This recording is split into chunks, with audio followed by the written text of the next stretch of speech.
Bien, vamos a ir al capítulo 8. Les dije que hoy vamos a terminar este capítulo, así sea que nos den aquí las 10 de la noche y doña Mari tenga que cocinar y todo. ¿No está doña Mari? No. Ok, vamos al capítulo 8 eh, y vamos a empezar. Les dije que nada más voy a retocar o a profundizar en algunos detalles, especialmente en este concepto de la muerte que estamos viendo, que es, perdón, que es muy importante entenderlo. Este, y una vez que termine de repasar esto, entonces ya entramos en la recta final. Voy a mencionar un tema, lo van a ver, voy a mencionar el tema de la resurrección. No lo voy a explicar, porque si lo explico, sí es cierto que no terminamos. Es parte de la enseñanza, pero no la puedo tocar hoy, ¿sí? El arrebatamiento, pues, de eso estoy hablando. Pero hoy van a entender todo junto, ¿sí? El tema de la resurrección, que es exactamente el mismo tema del arrebatamiento de la iglesia, que es cuando Jesús dice yo soy la resurrección y la vida. Vamos a entender por qué Él dice que es la resurrección. Y vamos a enlazar esta expresión con el concepto de la muerte. En ustedes, a ver, ustedes y yo ya como creyentes, nacidos de nuevo, ustedes y yo ya no vemos la muerte, ya no nos vamos a topar con la muerte. ¿Con qué nos vamos a topar? Con la resurrección. Ese es este evento donde vamos a hacer, este cuerpo va a ser investido de un cuerpo glorificado. El mismo cuerpo, a ver, investido, no, investido. Investido es otra cosa. Este cuerpo va a ser transformado en este evento que se llama la resurrección. Jesús es la resurrección. Pero nada más voy a hacer el comentario más adelante de Lázaro. ¿Se acuerdan la escena de Lázaro? María y Marta, sus hermanas, 4 días de muerto. ¿Se acuerdan de la historia? Ok, nada más lo voy a mencionar. Si ustedes quieren, lo que podemos hacer es que la próxima semana, en la primera media hora, yo explico todo el detalle de la resurrección, basados en 1 Corintios 15, del 51 al 55, que es donde habla del arrebatamiento de la iglesia, ¿sí? Pero hoy no, hoy nada más lo voy a citar para que ustedes lo entiendan y cerramos este capítulo. Entonces, un saludo, como siempre, para los que están en casa, un saludo y un abrazo. Espero que se encuentren muy bien. Eh, entonces, vamos a avanzar. Quiero decirles que en este capítulo, Jesús, ¿se acuerdan? Jesús, la escena, el escenario es Jesús está con un grupo de judíos. eh, Él está tratando de llevar a este grupo de judíos a la conversión, a la salvación, a este grupo de personas, pero este grupo de personas tiene una particularidad. ¿Cuál? Ellos creen que por su herencia religiosa, estos conceptos son muy importantes que ustedes los manejen. ¿Sí? Es muy importante porque cuando ustedes le hablen de Cristo a alguien, ustedes tienen que saber cómo hacer a un lado estos obstáculos. Porque si no se van a enfrascar en una contienda con alguien y no va a avanzar la conversación. Entonces ustedes tienen que ver a los ojos, no es broma, ustedes tienen que eh, tener la sabiduría para saber decirle a la gente que ustedes no les están hablando de una religión. No, yo no estoy hablando de una religión. Yo estoy hablándote de cuál es tu condición delante de Dios. Según Dios, el hombre está perdido y sin esperanza delante de Él. Y por eso es necesario nacer de nuevo. Por eso es necesario arrepentirse. Por eso es necesario apropiar esta verdad de la cruz. Por eso es necesario, etcétera. Porque la gente lo primero que sacan es su religión. Entonces, este grupo de personas, este grupo de judíos no es la excepción. Ellos son un grupo de personas que representan de paso a toda la humanidad, ¿se acuerdan? ¿Qué creen? Personas que creen que por su herencia religiosa o por su práctica religiosa se van a salvar. ¿Y por qué hago la diferencia entre herencia y práctica? Porque la mayoría, ¿por qué lo diferenciamos? Porque la mayoría de los seres humanos, estoy seguro que todos ustedes, la mayoría de ustedes, incluso yo, la religión que practicamos, ¿sí? Esta religión nos fue heredada. ¿Sí está claro? Esta religión es algo que a ustedes y a mí, voy a hablar por mí, a mí me heredaron mis padres. Yo nací en un hogar cristiano, practicando una religión cristiana, y cuando me di cuenta simplemente iba en la dirección en la que todos iban, en esa religión. Así es que esto yo lo heredé de mis padres. Cuando yo crecí, o yo crecí en una religión y yo nunca supe, la verdad nunca tuve la suficiente claridad mental para decir o pensar si lo que estaba haciendo era bueno o malo. No, nunca.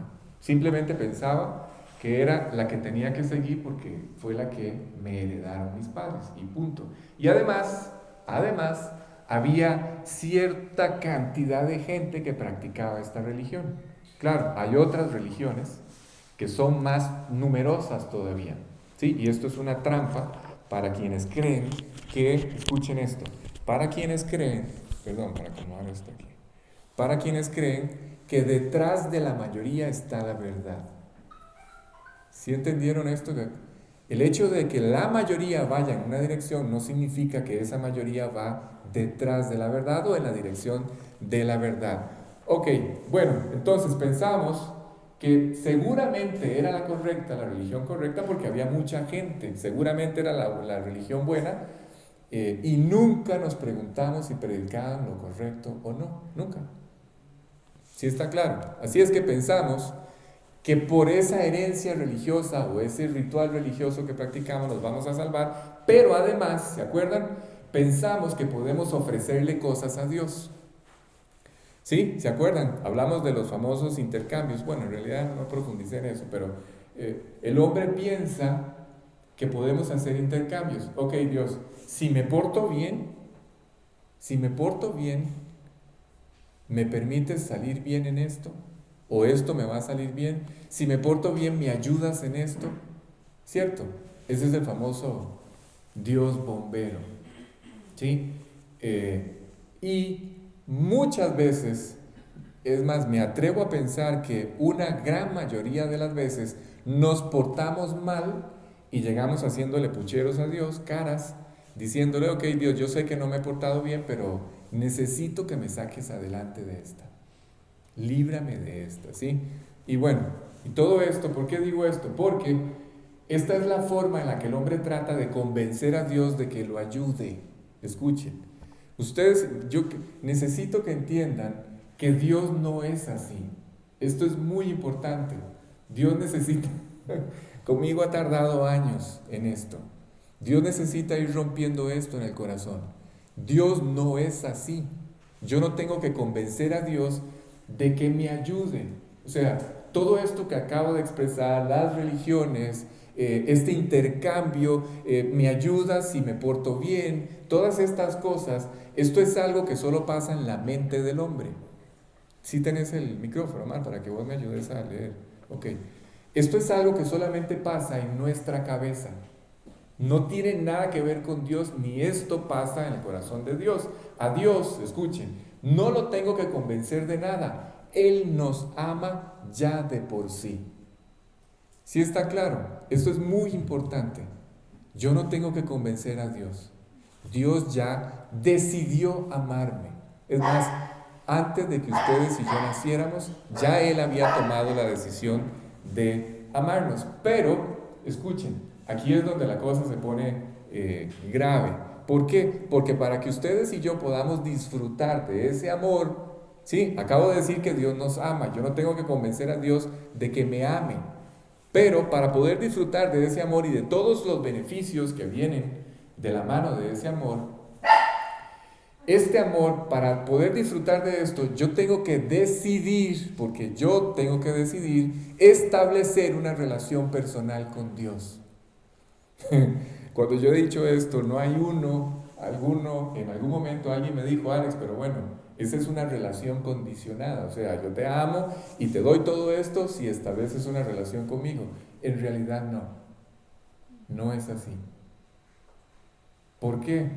Porque Él ya expresó este amor. Desde antes de que ustedes y yo naciéramos, Él envió a su Hijo a pagar por nosotros, para que ustedes y yo no tuviéramos que pagar. ¿Sí está claro? Dicho de otra forma, no habíamos ni siquiera habíamos nacido cuando Él ya desde la eternidad pasada había decidido expresar el infinito amor de Él por criaturas como nosotros. Si ustedes se ponen a pensar en esto es una locura. A ver, cuando Él estaba muriendo en la cruz, Él tenía en su mano mi archivo, el file de cada uno de ustedes. Y Él sabía cuántas veces le íbamos a fallar cuando estaba pagando en esa cruz. Es más, voy a irme más para atrás. Cuando ellos le dieron, Dios Padre, Dios Hijo, Dios Espíritu, le dieron el visto bueno a la creación y al hombre, Dios ya había visto el fracaso del hombre, incluyendo el mío particular. Y aún así dijo, ok, va el proyecto. Por el gozo puesto delante de Él, sufrió la cruz. ¿Sí está claro? Así es que Él ya había decidido expresarnos este infinito amor y tomó la decisión de rescatarnos y pagar todas nuestras deudas. Así es que a Dios yo no lo tengo que convencer, no lo vamos a convencer de su amor por nosotros. ¿Oyeron? Pero Dios sí tiene que convencer al hombre de algo. Repito esto, yo no tengo que convencer a Dios de que me ame. Eso ya es un hecho, no son palabras. El amor de Dios se manifestó a través de un acto, no solo a través de palabras. Ya el amor de Dios es un hecho, es un acto consumado. Dios ya nos amó. ¿Sí está claro? Pero Dios sí tiene que convencernos a nosotros de algo, ¿qué? De que aceptemos ese amor. Pero tenemos que aceptarlo en los términos en los que Él dice que ese amor debe ser aceptado. ¿Sí está claro? ¿Sí? Luego se me duermen con ese yibuirro de fondo, porque está pidiendo agua. ¿Sí, claro? Entonces, repito, Dios quiere salvarnos, Dios quiere perdonarnos y en segundo lugar, Él quiere convertirse. Cuando ustedes y yo establecemos esta relación personal con Él, Él no quiere ser, si han oído hablar del béisbol, ¿verdad? Sí, claro. ¿Han oído hablar del bateador emergente? ¿Sí? ¿Sí? Ok. Dios no quiere ser el bateador emergente nuestro. Dios quiere, Él conducir nuestra vida. Él quiere ser lo más importante en nuestro corazón.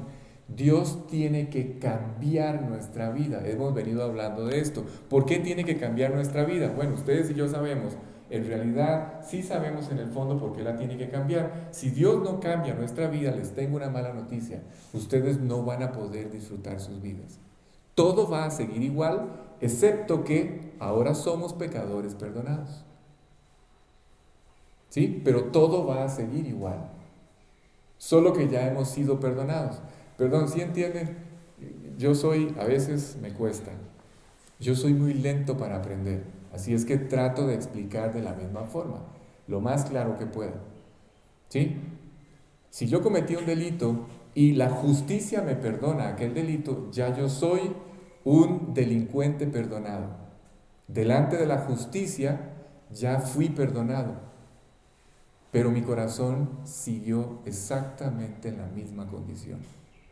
Entonces Dios tiene, a través de esta relación personal que Él establece con el hombre, Dios quiere cambiar el corazón, cambiar la esencia de lo que ustedes y yo somos. ¿Para qué? Porque si no, no vamos a poder entrar al cielo, disfrutar la eternidad y menos disfrutar esta vida aquí en la tierra. Así es que ustedes y yo hacemos no sé cuántas cosas para tratar de cambiar nuestra vida. En este proyecto de querer cambiar las cosas, o más bien en este proyecto de querer disfrutar la vida, hacemos cambios, ¿sí? Cambiamos, por ejemplo, nos cambiamos de lugar, nos cambiamos de casa. Es más, algunas personas cambian hasta las cosas que no deberían de cambiarse. ¿Buscando qué? Buscando que su vida sea diferente.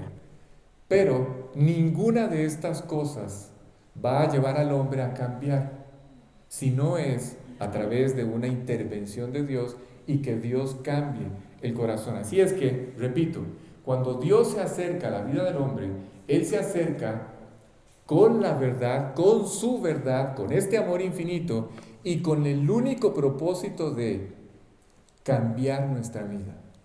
¿Sí está claro? Ok, en este pasaje, volvamos, Jesús trata de explicarle a este auditorio que tiene que la religión que practican, el culto religioso que heredaron, no sirve de absolutamente nada. Alex, a ver, ¿y todo lo que hemos hecho buenos? ¿Todo lo que ustedes y yo en algún momento hicimos bueno?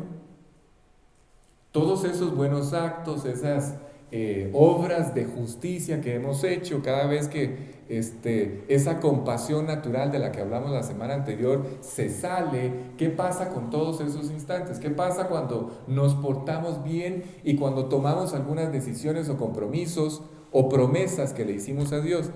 Bueno, qué bueno que lo hicieron. Y me alegro mucho que lo hayan hecho, ¿sí? Sin duda alguna, es mejor portarse bien que portarse mal. Como decía un amigo, se requieren quemar menos calorías para la obediencia que para el pecado. Pecar gasta más calorías. Es más trabajoso pecar, en un sentido. Qué bueno que se portaron bien. Exacto, bueno. No lo tomen en ese sentido, no lo tomen en ese sentido. Bueno, pero les decía, no vayan a pensar, no vayan a cometer el error de pensar que esto es algo que Dios toma en cuenta. Dios no toma en cuenta esto. Y no solamente no lo toma en cuenta, sino que además estos hombres, como todos los hombres, recuerden, este grupo de judíos está representando a toda la humanidad.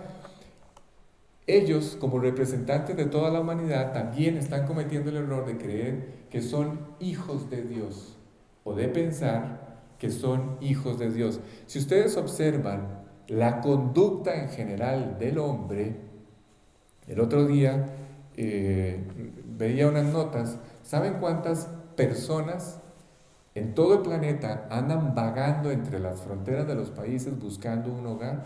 300 millones de personas. Se los voy a poner de otra forma. 60 Costa Ricas andan vagando por el planeta buscando un hogar. 60 poblaciones de este país. ¿Se imaginan? O sea, cuando ustedes ven la conducta del hombre, parecemos más bien hijos del diablo. ¿Sí? A ver, perdón.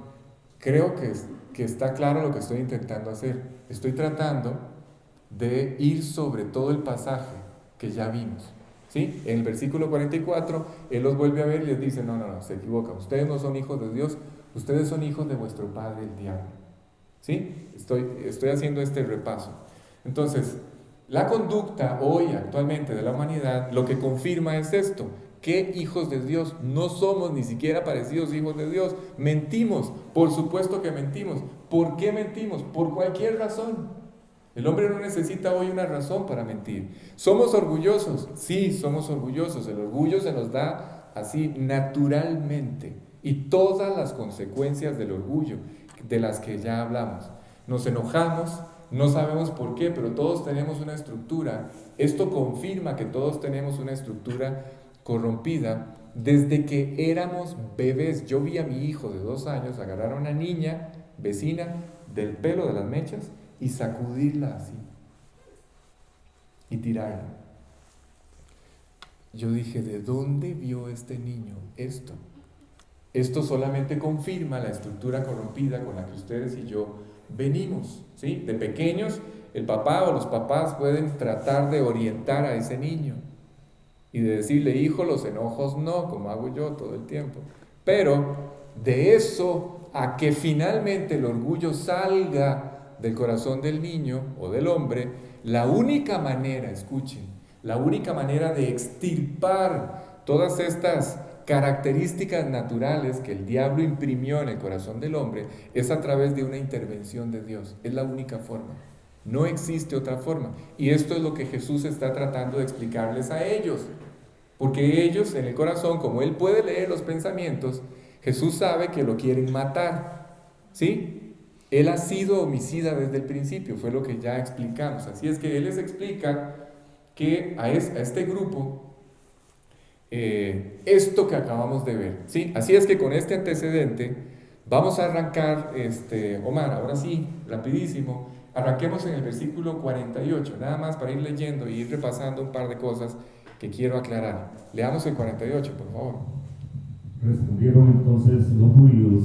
Perdón, no se lo despegue solo un poquito porque se oye demasiado. Respondieron entonces los judíos y Más, le dijeron, más, mucho más. ¿Aquí? Ahí. Sí. Respondieron entonces los judíos y le dijeron, ¿no decimos bien nosotros que tú eres samaritano y que tienes demonio? Perfecto, hasta ahí. Ok, entonces, a ellos no les gustó lo que Jesús les estaba diciendo. A ellos no les gustó que Jesús les dijera su religión no tiene ningún valor delante de Dios. Sus rituales no tienen ningún valor delante de Dios.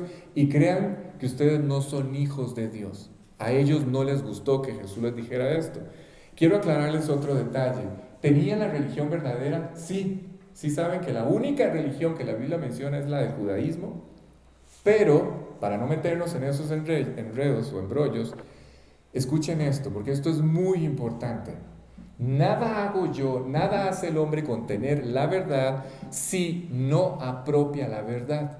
¿De qué les sirve a ustedes o al hombre tener la verdad en la mano si no hacen nada con esa verdad? Si no apropia la verdad no sirve para nada.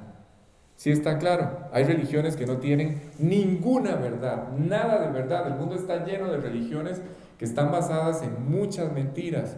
Es más, en las mentiras más crueles del mundo, por ejemplo, ustedes no tienen una idea de la cantidad de millones de personas que solo porque, escuchen, solo porque profesan o practican una religión, creen que se van a salvar.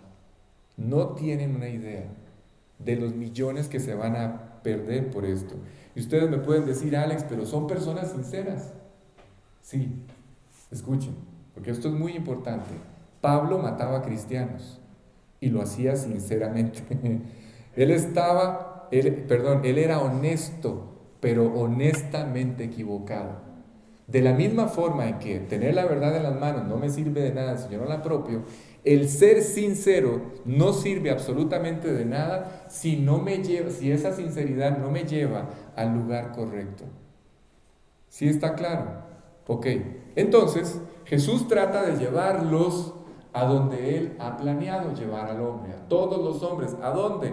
A un verdadero arrepentimiento, a la conversión, a que nazcan de nuevo, a que reconozcan y digan esto: sí, es cierto, Jesús, es cierto, tienes toda la razón, necesito que me perdonen, necesito arrepentirme, necesito aceptar tu perdón y salvarme, ¿sí? Y en lugar de reaccionar como ellos están reaccionando aquí, voy a leer otra vez, dice, respondieron entonces y le dijeron, ¿no decimos bien nosotros que tú eres samaritano y tienes demonio?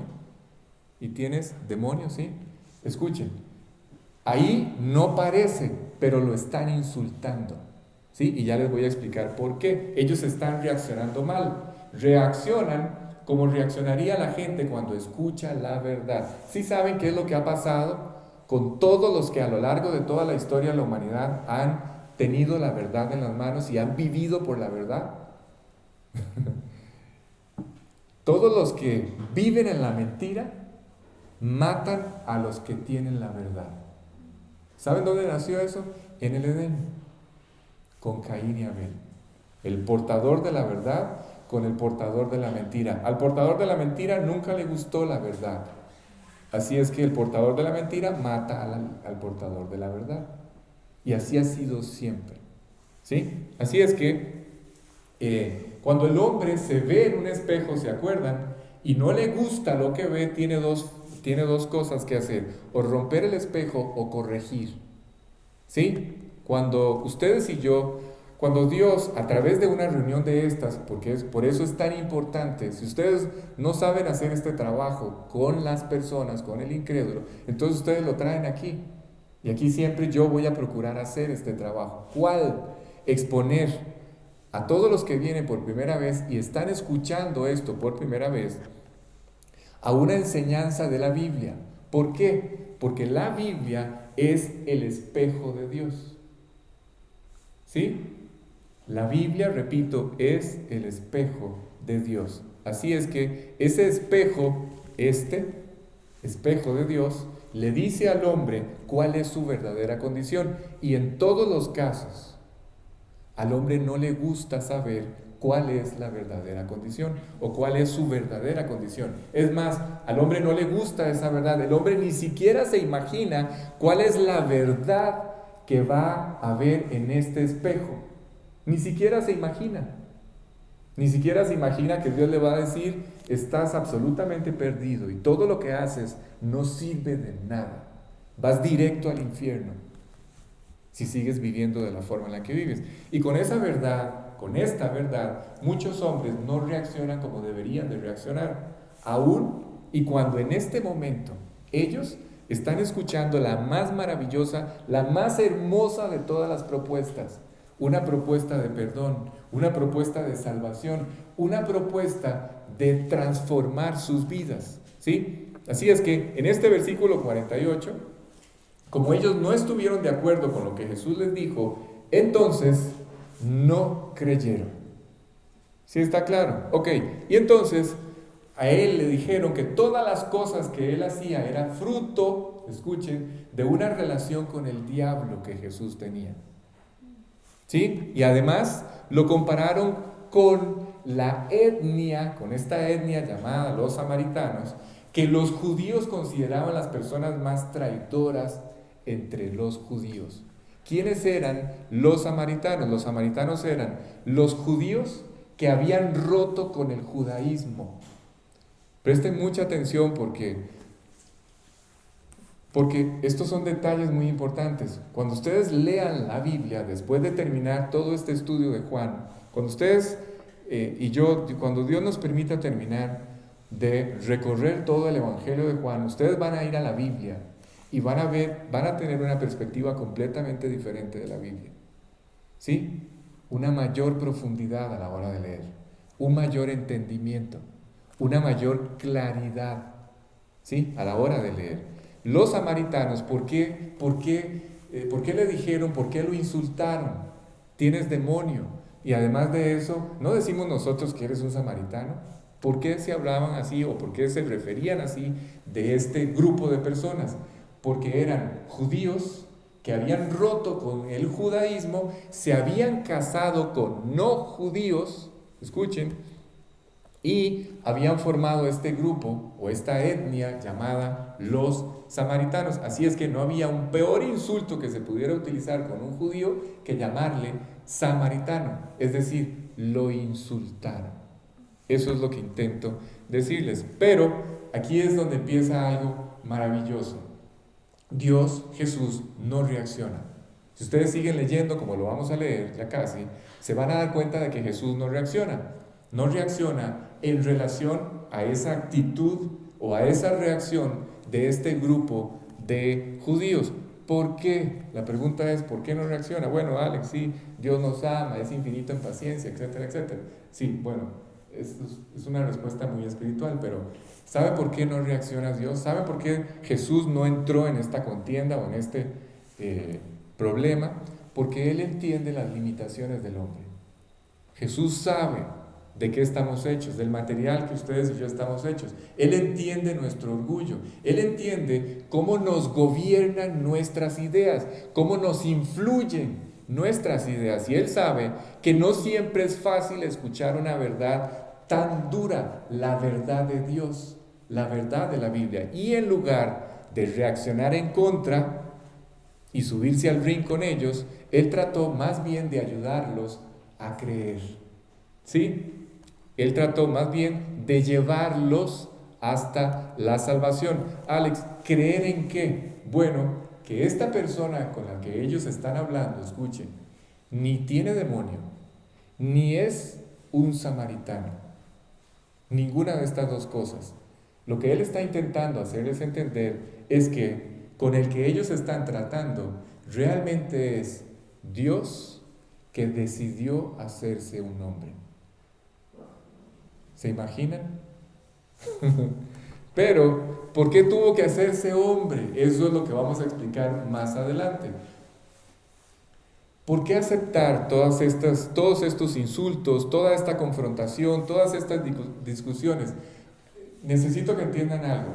Esto es muy importante también. Todo es importante. Bueno, no vayan a pensar que Jesús vivía bajo las limitaciones naturales de un hombre. Él estaba en un cuerpo como el nuestro, pero no estaba limitado por las cosas que naturalmente nos limitan a nosotros.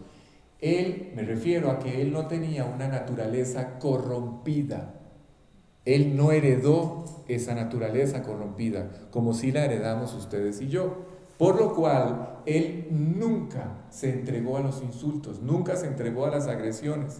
Es más, si ustedes vuelven a ver la cruz, ¿sí? La escena de la cruz, ustedes se van a dar cuenta de que allí, cuando tenía toda la oportunidad de hacer descender del cielo fuego sobre todos esos que están intentando matarlo y que lo van a matar, más bien ora por ellos. ¿Sí? E incluso dice una frase, ¿se acuerdan? Dice, perdónalos porque no saben lo que hacen. ¿Ustedes nunca se han puesto a pensar por qué expresó esto? ¿Saben qué es lo que Jesús, Dios, le intentó decir a toda la humanidad con esta expresión? Esto, ustedes no saben, ustedes no saben la ignorancia que gobierna sus vidas. Ustedes no saben lo que hacen. ¿Sí? Esto es lo que él intentó explicarles. Les pregunto, ¿ustedes creen que los hombres entendemos lo que estamos haciendo? El hombre no tiene ni la menor idea de lo que hoy está haciendo. Solamente tómense en unos minutos para ver el conflicto, este conflicto del que hemos hablado últimamente, que por cierto, no les conté, una de las personas de las que les hablé fue fue llamado más bien al frente de batalla en Bakhmut, que es la ciudad que están a punto de conquistar los rusos, según ellos. Y de una fuente muy importante, estos muchachos se dieron cuenta de que Rusia ya tiene en el Mar Negro, tiene 7 buques, 5 portaaviones y 2 submarinos para atacar Ucrania. Cuando ustedes se ponen, lo que intento decirles es que las cosas van en serio, muy en serio, ¿sí? En este momento el hombre perdió de vista su humanidad. Aquí es, agarrémonos a golpes, a ver quién aguanta más, ¿sí? Estados Unidos ya va por $30,000 millones en ayuda económica y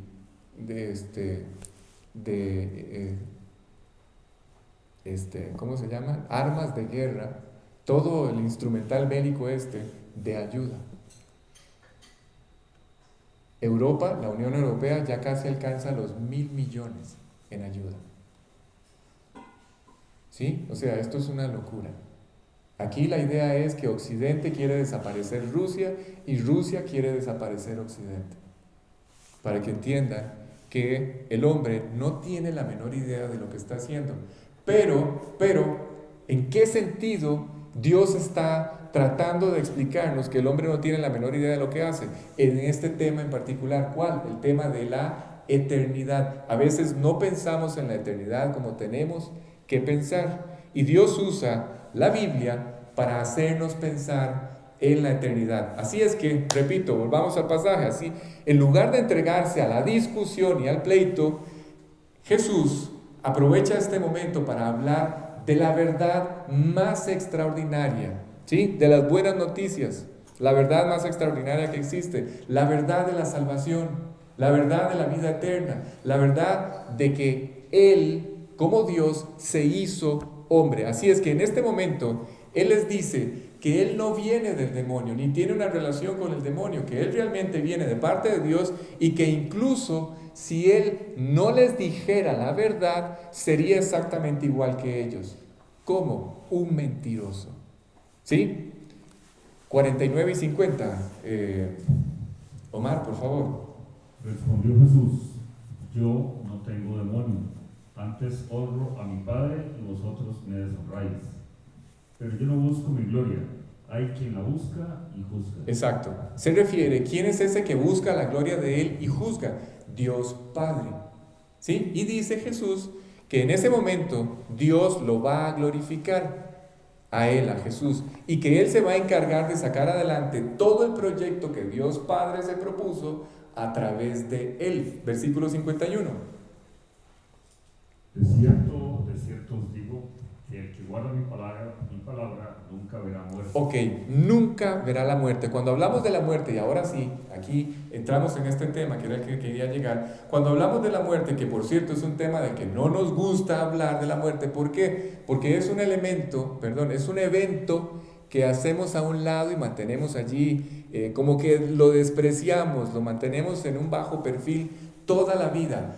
Aunque tenemos que ser honestos. Es un evento del que caminamos de la mano. ¿Sí? Todos los días caminamos al lado de la muerte. No sé si se han puesto a pensar en esto. No estamos tan lejos de la muerte. Estamos a un latido del corazón de la muerte, nada más. Pero sin embargo, sus mentes eluden o evaden o nos escabullimos de pensar en este evento. ¿Por qué? Se los voy a decir. Así es tal cual. Porque nuestra conciencia, la conciencia del hombre, como el hombre vive, la conciencia del hombre no tiene ningún elemento para pensar o ningún elemento para tener certeza, ninguna certeza de qué es lo que va a ocurrir cuando este evento llamado la muerte llegue a la vida del hombre. El hombre no tiene, es más, el hombre tiene una total incertidumbre acerca del destino eterno que le espera después de la muerte. Y esa es la razón por la que evitamos pensar en esto. Pero les quiero recordar algo. La muerte, ¿recuerdan? La muerte es el resultado de una decisión que todos los hombres hemos tomado, aunque vimos el caso específico de Adán y Eva. Todos los seres humanos hemos tomado la misma decisión. ¿Cuál? La Biblia dice que el día en que ustedes y yo pecamos, la muerte entró a nuestras vidas. Eso es lo que la Biblia enseña. De hecho, la muerte, y quería explicar esto, no es nada más este evento que nos permite pasar de esta vida a la que sigue. No, la muerte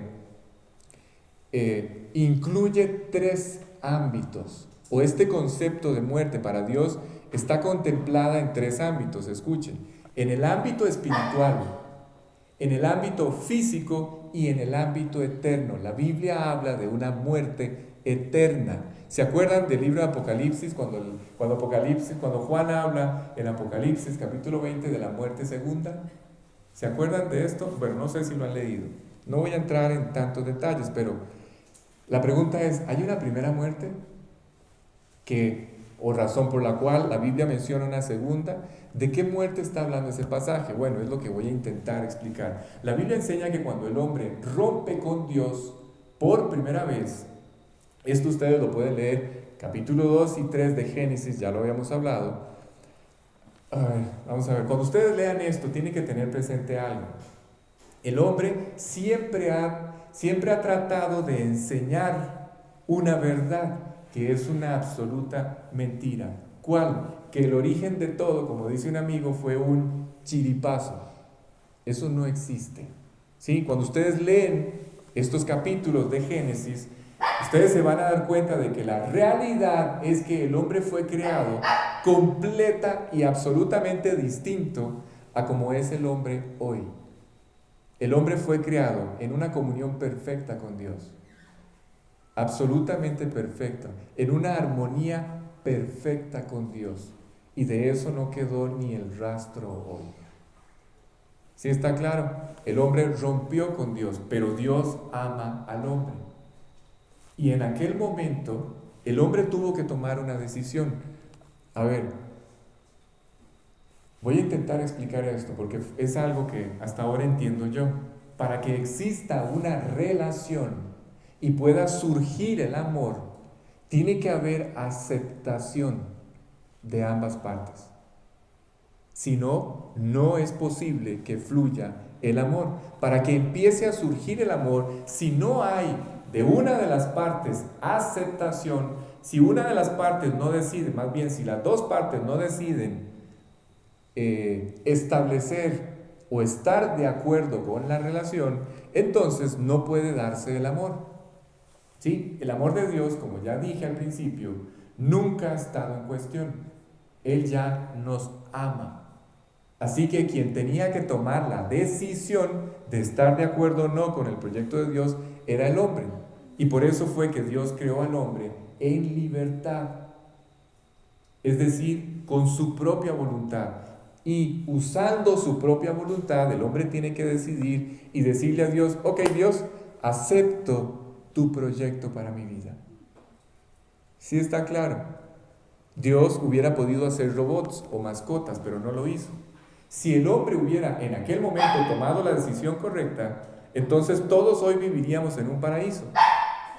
Pero el hombre, Adán, tomó la decisión equivocada y dice la Biblia que en aquel momento murió. Dele una nalgada, doña Mari, para que vea. Dice la Biblia que al tomar la decisión equivocada, Adán murió. Ahora sí, ¿en qué sentido murió, Alex? En el sentido espiritual.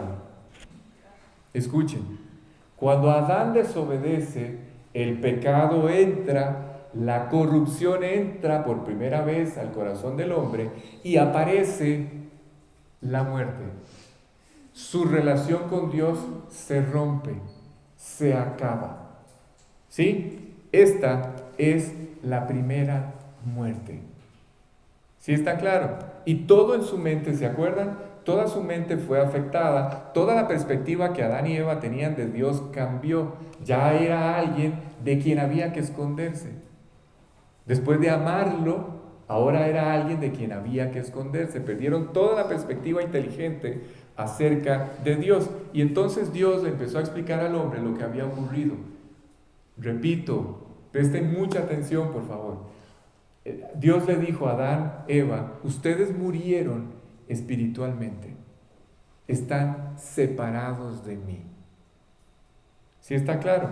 Y desde entonces, aquel hombre llamado Adán y Eva que pecaron, Dios ha estado desde aquel día buscando a toda la humanidad, tratando de ubicar al hombre en su condición. A ver, Alex, ¿cómo es esto de ubicar al hombre? No es fácil, tengo que decirles esto, no es fácil para Dios ubicar al hombre. No es fácil para Dios hacerle entender al hombre cuál es su verdadera condición delante de él, que está perdido, que está sin esperanza. Ahora, Dios sabe el email de todos ustedes, Dios sabe su IP en la red, Dios conoce su dirección física, pero cuando yo digo de que no es fácil para Dios ubicar al hombre, no me refiero de ubicarlo físicamente, sino llevar hasta los oídos de ese hombre y el corazón de ese hombre su palabra, ¿sí? Y convencer al hombre de que acepte cuál es su verdadera condición, cuál es su verdadera situación. Así es que las preguntas que Dios empieza a hacerle a Adán, hoy se las está haciendo a todos los hombres por igual, a todos. Adán, humanidad, ¿dónde estás tú? ¿Dónde estás? Y no es que ustedes y yo hayamos escuchado la voz de Dios diciéndonos ¿dónde estás? No.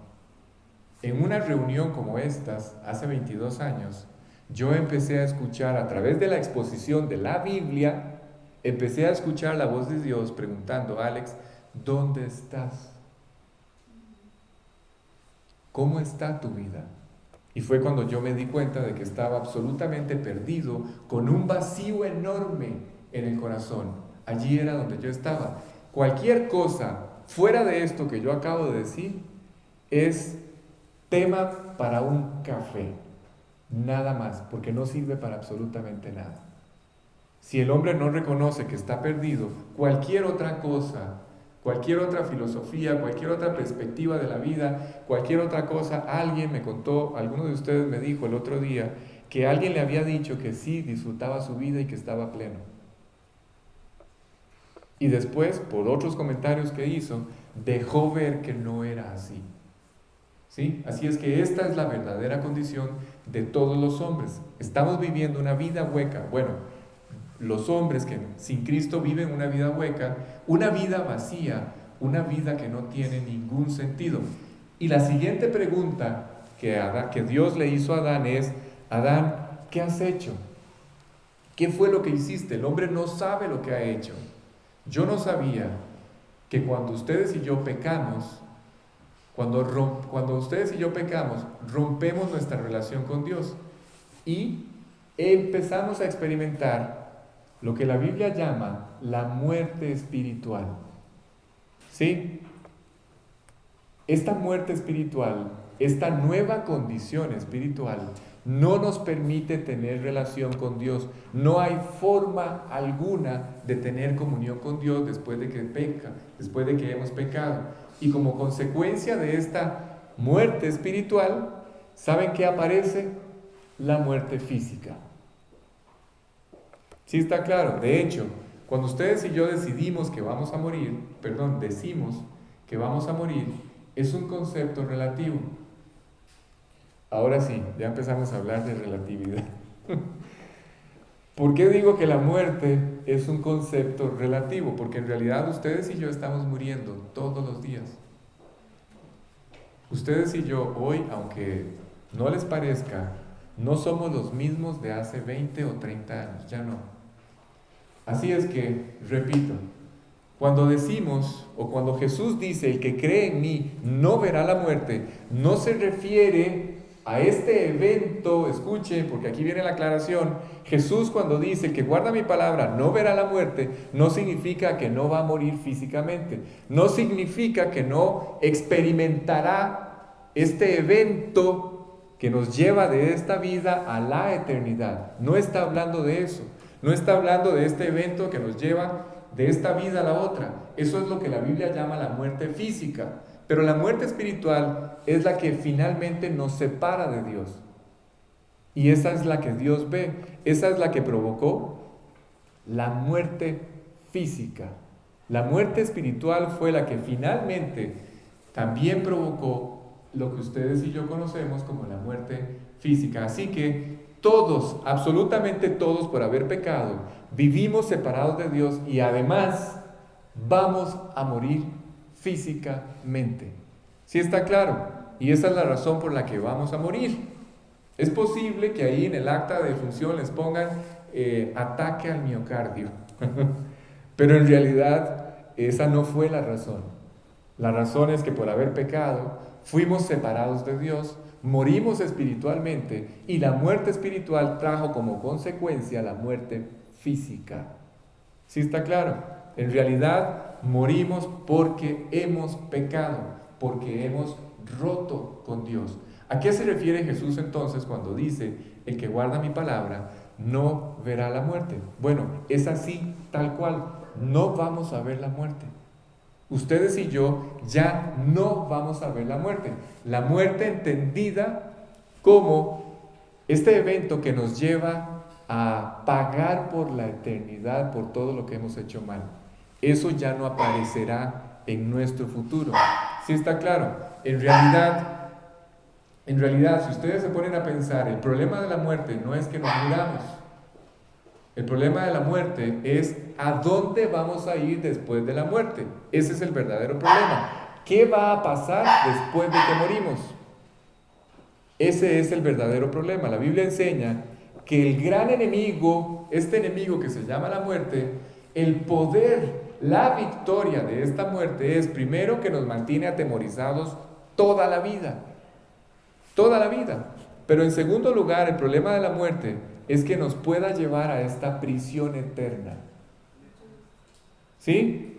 De la que hemos hablado, que se llama el infierno. Así es que Jesús dice que si ustedes y yo lo invitamos a vivir al corazón, ustedes y yo ya no vamos a ver la muerte o a vivir la muerte. Es más, a partir del momento en que nacemos de nuevo, escuchen, algo maravilloso pasa. Empezamos a vivir o a experimentar la vida. ¿Qué es esto de experimentar la vida? Repito, ya no vamos a vivir la muerte. Espero que hasta ahí esté claro esto. Ahora vamos a empezar a vivir la vida o a experimentar la vida. ¿Qué significa esto? Esto es muy importante. Yo esto lo entiendo hasta ahora. Cuando una persona invita a Cristo al corazón, la persona empieza a experimentar un cambio en su corazón. La esencia de lo que ese hombre o esa mujer era ya queda atrás. Para Dios somos una nueva creación y esa nueva creación se manifiesta o empieza a manifestarse de muchas formas. Hay un cambio interno, ya hay pensamientos, ideas, vocabulario, emociones, impulsos nuevos. Ahora queremos agradar a Dios, ahora queremos hacer la voluntad de Dios, ahora queremos hacer muchas otras cosas que antes no. ¿Por qué pasan todas estas cosas? No por qué, ya sabemos por qué, porque Dios está en el corazón. Pero ¿para qué? ¿Para qué es que pasan? Escuchen, para que ustedes sepan que la muerte ya no es la muerte, o que ustedes ya no van a experimentar la muerte, entonces Dios cambia su vida. Voy a repetir eso otra vez. Para que Dios sepa, para que ustedes y yo sepamos que hemos sido perdonados, para que ustedes y yo sepamos que hemos sido salvados, perdonados, rescatados, para que ustedes y yo sepamos que ya no vamos a vivir la muerte eterna en el infierno, entonces Dios trae una evidencia al interior de sus vidas. ¿Cuál? Cambia sus vidas. Ese es como un sello, esa es como la evidencia que Dios pone al alcance de sus manos hoy, en este instante, no en el futuro, cuando nos muramos. O cuando la iglesia sea arrebatada y ustedes allí en el arrebatamiento digan, uy, qué dicha, sí me fui. Yo creí que no me iba a ir. ¿Sí me explico? No. Hoy, en el instante en que ustedes terminan de invitar a Jesús al corazón a través de esta oración, y Él ya está ahí en el corazón y empiezan a cambiar todas estas cosas, ese es Dios diciéndoles, ya son salvos, ya fueron perdonados. Y a partir de este momento, el infierno no está en sus vidas. Ya no van a vivir la muerte. Ahora van a empezar a vivir la vida. ¿Cómo que no vamos a experimentar la muerte, Alex? Sí, para no tener que castigarnos a nosotros por toda la eternidad, Dios lo castigó a Él. Así es que Él pagó. Cuando Él terminó de pagar, recuerden, cuando yo hablo de pagar nuestra deuda, lo que intento decir es que Él sufrió. El sinónimo de pagar es sufrir. Cuando Él termina de sufrir o termina de pagar y muere, antes de expirar, Él dice, consumado es.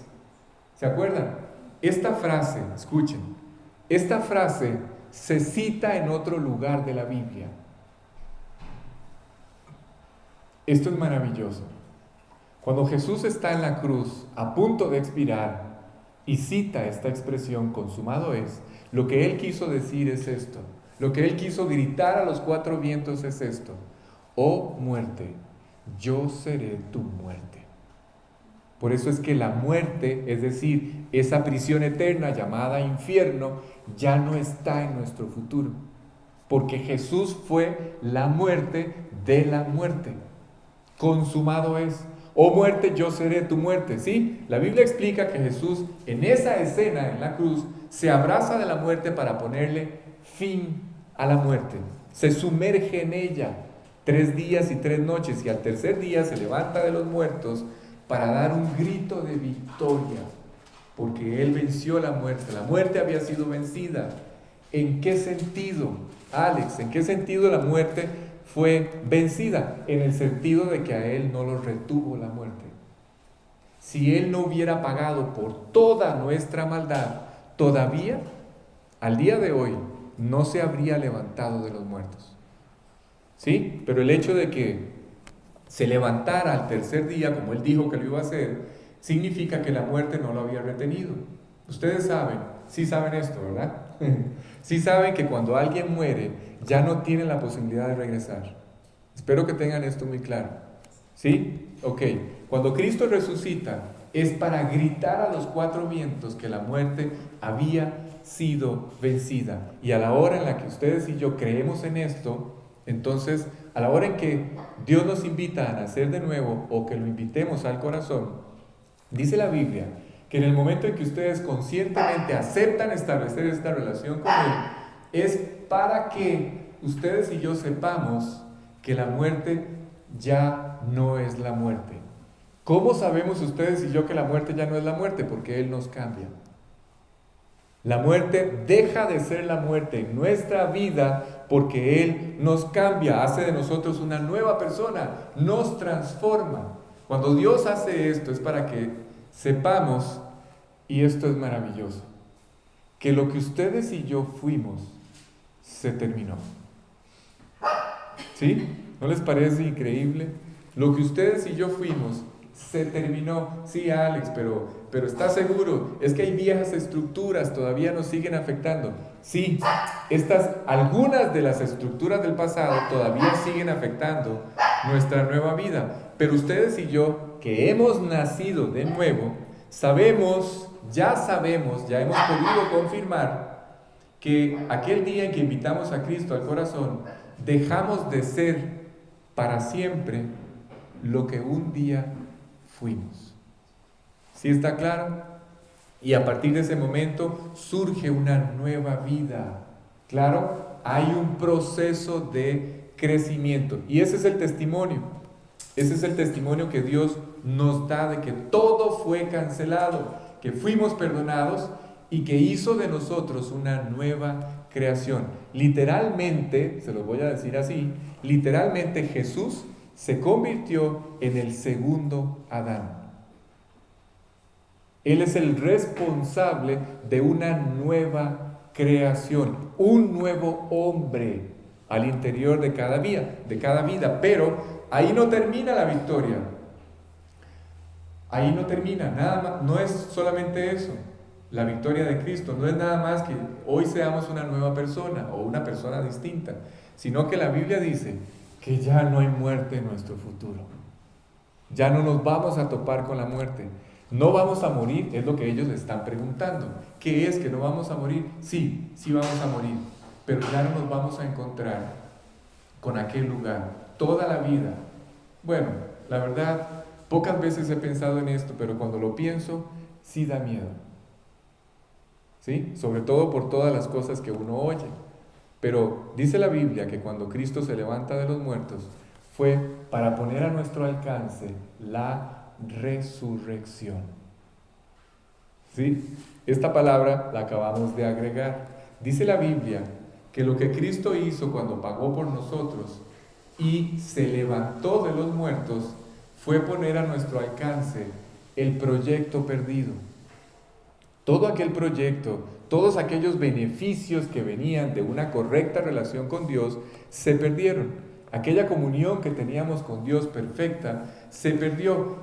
A través de Cristo, Él nos la quiere devolver. Es gratis y la empezamos a experimentar. Pero no solamente incluye un cambio completo al interior de nuestra vida. No solo es eso. Ustedes y yo vamos a resucitar. A ver, Alex, ¿qué es esto?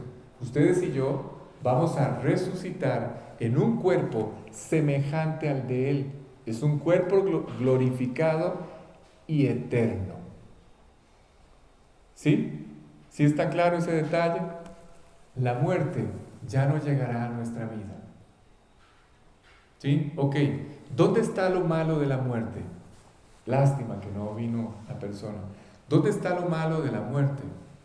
Lo malo de la muerte es que cuando la muerte se acerca a la vida de las personas no saben, no tienen ninguna idea de qué es lo que va a pasar cuando la muerte llegue a sus vidas. no saben. Las personas no saben qué va a pasar y mucho menos saben cómo van a enfrentar este momento. Pero la persona que volvió a nacer, ahora sí, quien ha aceptado a Cristo, hoy sabe que la muerte ya no es la muerte. Hoy ustedes y yo amamos a una persona que está ahí en el corazón. Alex, una pregunta. ¿Has visto a Cristo? No, no lo he visto. Pero sí lo he visto cambiando mi vida. 22 años transformando mi vida. Y esto lo he contemplado yo con mis ojos. Nadie me lo ha contado. A veces sí, tengo que confesarles algo. A veces me ha costado trabajo. Todavía hoy me cuesta trabajo creer lo que estoy viviendo. ¿Sí? Me cuesta trabajo. No puedo creer que haya sido transformado. No puedo creer que Dios haya barrido con tantas cosas que yo nunca pensé que pudiera limpiar o corregir. Y ha sido maravilloso. Pero esta es la salvación. Es un regalo que ustedes y yo nada más tenemos que apropiar. Así que vamos al último. Si ustedes ya volvieron a nacer, ya no se van a encontrar con la muerte. ¿Con quién se van a encontrar entonces? Dice la Biblia que nos vamos a encontrar con nuestro Señor Jesucristo. ¿Sí? Ok, Omar, vámonos a los últimos versículos. Les dije que no iba a hablar de la resurrección. Así es que si me regalan 5 minutos terminamos. Vamos a leer desde el versículo 52 hasta el versículo 56 para terminar. Nada más retíreselo un poquito de la boca, Omar, porque sí se oye bastante. 52 al 56. Bueno, no importa. Dale, dale. Bien. Listo, 52. Entonces los judíos le dijeron: ahora reconocemos que tienes demonio. Abraham murió y los profetas, y tú dices: el que guarda mi palabra nunca sufrirá muerte. ¿Eres tú acaso mayor que nuestro padre Abraham, el cual murió? Y los profetas murieron. ¿Quién te haces a ti mismo? Respondió Jesús: si yo me glorifico a mí mismo, mi gloria nada es. Mi Padre es el que me glorifica, el cual vosotros decís que es vuestro Dios. Pero vosotros no le conocéis, mas yo le conozco. Y si dijere que no le conozco, sería mentiroso como vosotros, pero le conozco y guardo su palabra. Esa es la frase, escuchen, ese versículo, presten atención porque ahí nos vamos a concentrar, ¿sí? Abraham, vuestro padre, se gozó de que había de ver mi día, y lo vio, y se gozó. Ok, perfecto. Nada más prepárese del 57 al 59 para terminar. La pregunta es, repito ese último versículo, escuchen, porque esto es muy importante. Dice: Abraham, vuestro padre, se gozó de que había de ver mi día, y lo vio, y se gozó. La pregunta es, o la pregunta que todos nos hacemos es, ¿cómo se convierten las personas o cómo se convertían las personas en el Antiguo Testamento? ¿Cómo se convertían todas aquellas personas antes de Cristo?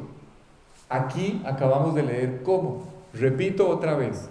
Abraham, vuestro padre, versículo 56, se gozó de que había de ver mi día y lo vio, pero Abraham vivió 2000 años antes de que Jesús naciera. ¿Cómo fue entonces que Abraham vio el día de Cristo y se gozó? Aquí dice cómo. Esto que acabamos de leer es la respuesta de cómo se convertían las personas antes de Cristo, cómo nacían de nuevo.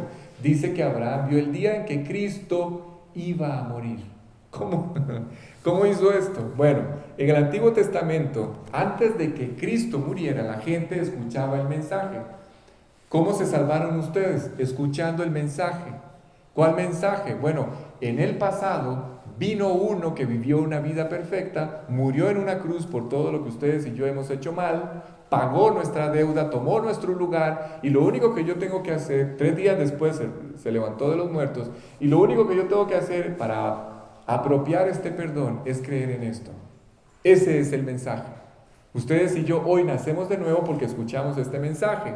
En el Antiguo Testamento era exactamente igual. Antes de que Cristo muriera, la gente escuchaba este mensaje. ¿Cuál? El mensaje que se citó en Génesis 3:15.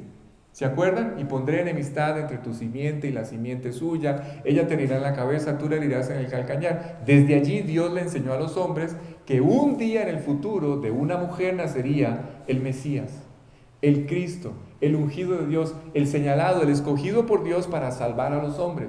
Ese mensaje lo escucharon todos antes de Cristo. Todos.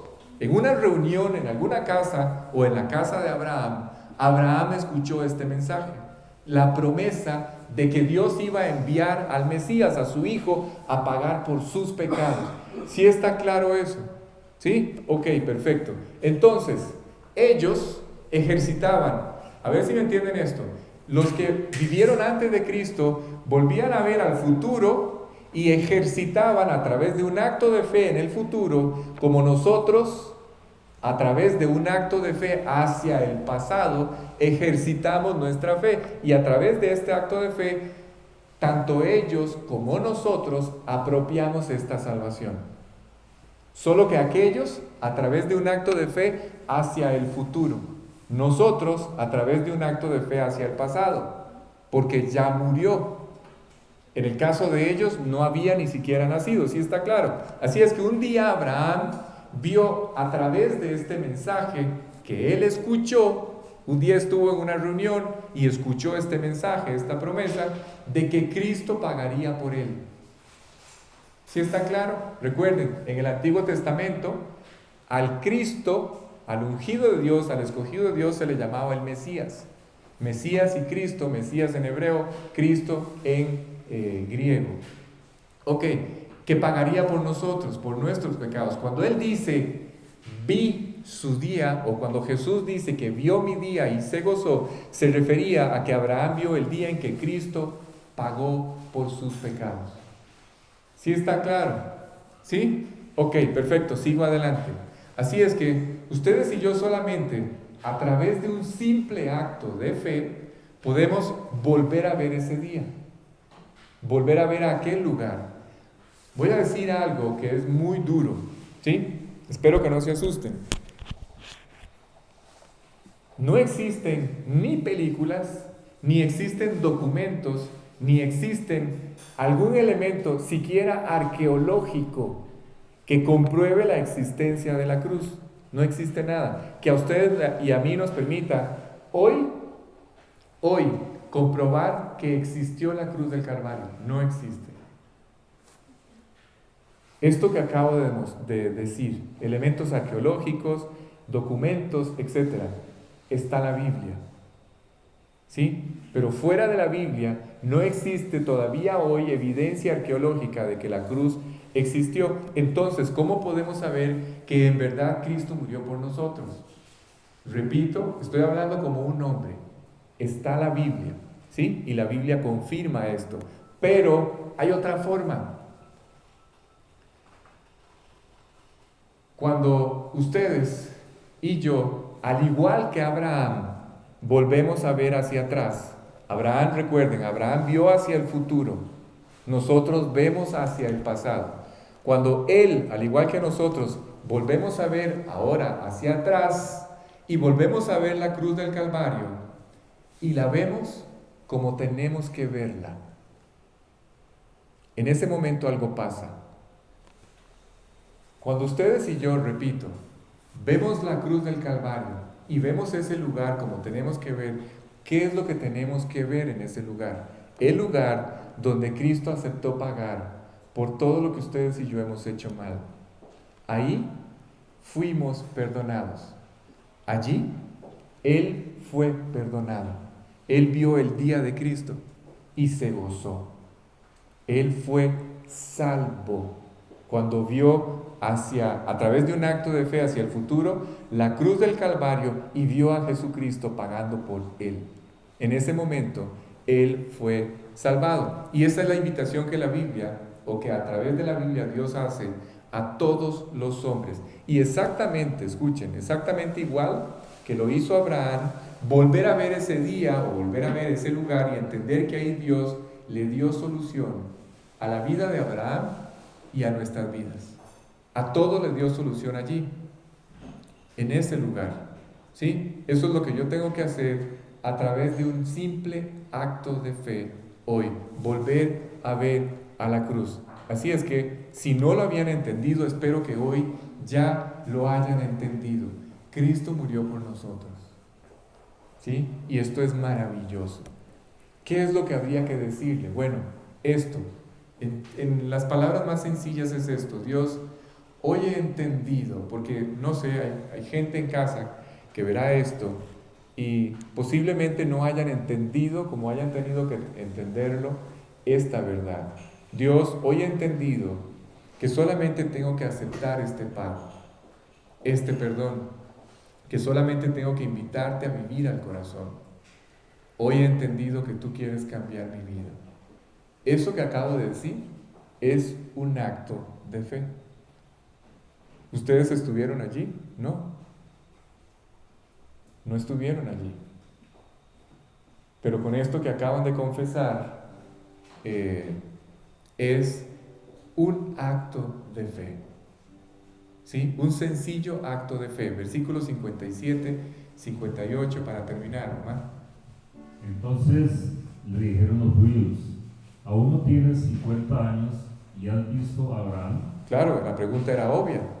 Abraham vio mi día y se gozó. A ver, Jesús, pero ¿cómo tu día? Si estás aquí con nosotros, no tienes ni 50 años, tenía 33. Estaba a unos meses de morir, la tercera Pascua. ¿Y cómo fue que viste a Abraham? O sea, ¿cuántos años tienes?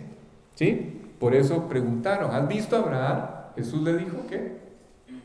Jesús les dijo: de cierto os digo, antes que Abraham fuese, yo soy. Ahora sí, con esta parte termino y espero que la puedan entender. Recuerden esta frase: antes de que Abraham fuese, yo soy. En este momento, Jesús siempre manifestó que Él era Dios, pero hay dos momentos especiales en el Evangelio donde Él le permite ver a la gente, escuchen esto, que Él es Dios. Su vida fue sobrenatural, desde que empezó su ministerio hasta que terminó, su vida fue sobrenatural. Cualquiera con un poco de sentido común pudo haberse dado cuenta de que Él era Dios, pero hubo dos momentos en particular, uno de ellos, donde Él dejó ver así, con toda intención, que Él era Dios. Este es uno de ellos. Él le permitió ver a la gente que era Dios. Se dirige a la gente en ese momento y les dice esto: antes de que Abraham fuese, yo soy. Voy a parafrasear lo que él intentó decir y que todos entendieron perfectamente, razón por la cual el capítulo 8 termina como termina. Ya lo vamos a leer. Él lo que les dijo fue esto: muchachos, antes de que Abraham existiera, yo ya existía. Yo siempre he existido. Yo soy. La palabra o la expresión yo soy nunca se usaba. El yo soy era una expresión que se usaba solamente para describir a Dios. Cualquiera que usara la expresión yo soy se hacía igual a Dios. Por eso es que cada vez que ustedes leen en la Biblia que Él se citaba o expresaba esta expresión llamada yo soy, o que dice yo soy, todos crujían sus dientes, juntaban piedras e intentaban matarlo. ¿Por qué? Porque se estaba haciendo igual a Dios. ¿Sí está claro? Eso es muy importante. Entonces lo que Él les dijo fue: muchachos, antes de que existiese Abraham, yo siempre he existido. Yo soy. No tengo principio ni fin. Yo soy Dios. Pero este yo soy no es nada más en el sentido de que Él era Dios y era el creador. No. Lo que Él les estaba intentando decir es: yo soy lo que todos ustedes necesitan, lo que todos ustedes están buscando. ¿Saben qué hicieron ellos? En lugar de reconocer esto, en lugar de creer en Él, tomaron piedras para apedrearlo. ¿Por qué? Porque ese, que era un hombre, se estaba haciendo igual a Dios. ¿Sí? Y entonces Jesús hizo lo que tenía que hacer para manifestar que era Dios. ¿Sí? Versículo 59 y con esto terminamos. ¿Qué dice? Tomaron entonces piedras para arrojárselas, pero Jesús se escondió. y salió del templo, y atravesando por en medio de ellos, se fue. ¿Ve? Pasó por en medio de ellos, lo perdieron de vista, desapareció. Dice la Biblia, y esto no lo entendemos, no entendemos cómo hizo esto, pero la Biblia dice que él, Jesús, ya no permitió que lo vieran más. Vuelvo a repetir, dice, tomaron entonces piedras para arrojárselas, pero se escondió, salió del templo y atravesando por en medio de ellos, se fue. ¿Cómo hizo para pasar en medio de ellos? Jesús ya no permitió que lo vieran. Pasó por en medio de ellos y nadie lo pudo tocar. A ver, Alex, ¿por qué no lo hizo cuando lo prendieron y lo iban a matar? ¿Por qué no hizo exactamente lo mismo cuando lo iban a llevar a la cruz? ¿Se acuerdan? Estaba ya en el huerto de Getsemaní, lo prendieron aquella turba de malvados y lo llevaron arrestado. ¿Por qué no hizo lo mismo allí? Bueno, porque tenía que pagar por ustedes y por mí. A él no le quitaron la vida, él la entregó. Él entregó su vida para salvarnos. Cuando la gente, ¿qué es lo que intento decir o qué es lo que intenta decir o enseñar Dios en este pasaje? Que cuando la gente no quiere dar el paso que tiene que dar, cuando se topa con la verdad, es decir, creer, cuando no quieren dar este paso, deja de ver a Jesús como tiene que verlo, como realmente Dios quiere que lo veamos. ¿Cómo? Como Dios. Cuando yo rechazo esta verdad, ya dejo de verlo como debería verlo. Y la gente perdió, este grupo de personas perdió la gran oportunidad que se le había dado. ¿Cuál? Establecer una relación personal con Dios. ¿Sí? La perdieron. Yo soy, dice él, yo soy lo que tú necesitas. Yo pagué por ti en la cruz. Y lo único que tienes que hacer es volver a nacer. Y además nos explica que a través de este maravilloso acto llamado el nuevo nacimiento, ustedes y yo podemos evitar la muerte en el sentido de lo que la muerte es. O sea, que ustedes y yo podamos partir de esta vida a la otra sin tener que pagar por todo lo que hemos hecho mal durante toda nuestra vida. ¿Oyeron? Ok, terminamos aquí el capítulo 8. A partir de la próxima semana arrancamos con el capítulo 9. Pensaba terminar la reunión de otra forma, pero vamos a terminar con una sencilla oración dando gracias a Dios por lo que nos permitió alcanzar. Ok, vamos a dar gracias. Voy a pedirles a todos que cierren sus ojos y vamos a orar. Padre, muchísimas gracias por darnos la oportunidad de alcanzar una meta más.